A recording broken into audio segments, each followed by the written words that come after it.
Mondays er en kampagne, der går ud på i al sin enkelhed at spise alternativ til kød en dag om ugen. En gang om ugen, den kan vi alle sammen være med på. Og det handler jo ikke om at frelse verden, men en dag om ugen, det minder os om, hvor let, lækkert og skønt det er at spise grøntsager.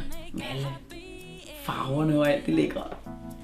Hvis vi overhovedet skal gøre os chancer for at levere mad nok til hele verden, så er det nødvendigt, at vi i den vestlige verden nedsætter vores kødforbrug. Så derfor. Meat Free Monday er en god idé, fordi at man kan gøre en stor forskel på en meget enkel måde. Det skal fise ind ved os alle sammen, at vi har hver især et ansvar for, hvad det er for en klode, vi skal efterlade os.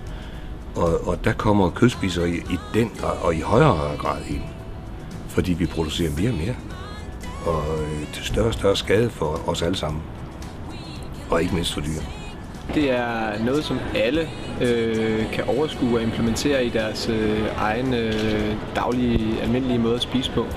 Jeg synes, Meat Free Mondays er en rigtig god idé, fordi det giver god mening, at vi sparer på jordens ressourcer, og vi sparer på dyrenes lidelser, og samtidig så får vi en meget sundere krop, når vi skal undvære alt det kød. Ikke alene er vegetarmad sundt, nærende, og det er billigere end kød, men der er også skønhed i det. Det er smukt med de farver. Det er lækkert. Jamen, jeg ved jo ikke, om man kan gøre en kødfri dag specielt sjov. Men den behøver da ikke være kedelig om noget andet. Det kan jeg ikke se. I dag har vi som Meat Free Mondays arrangement, en event, som vi holder en gang om måneden. Og vi får besøg af Stafet for livet.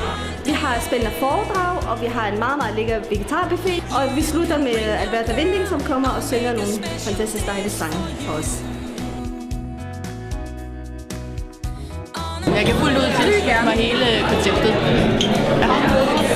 Og hvad synes du er det bedste ved konceptet?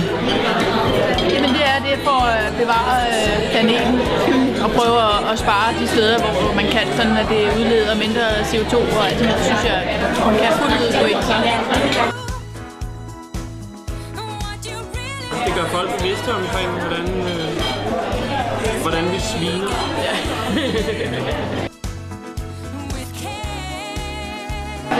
Altså, jeg synes, det er helt perfekt. Utrolig interessant og inspirerende. Og hvad med det med at spise kødfrit en dag om ugen? Hvordan lander det? Jeg synes, det er fint. Jeg kan sagtens overleve det. Og jeg tror også, min familie kan. Det kan det blive nødt til.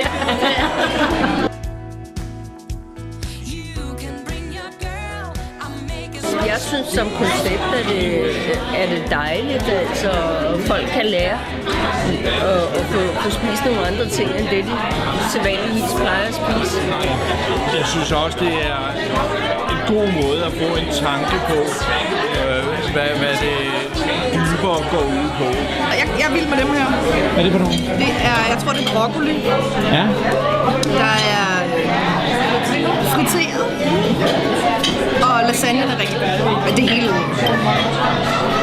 meget, meget lækkert. Virkelig godt prøvet.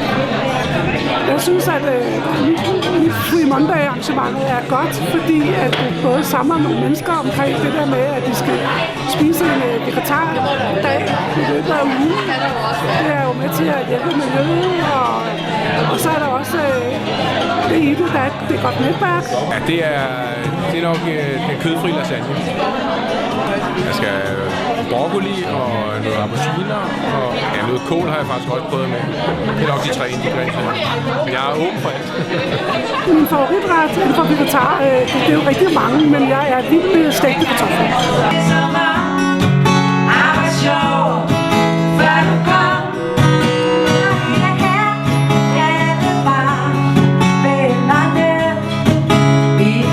Der har været en fantastisk stemning, fantastisk dejlige mennesker. Rigtig, rigtig mange glade og tilfredse og mætte og inspirerede mennesker. Så det er jo helt fantastisk dejligt. Make it on a Monday.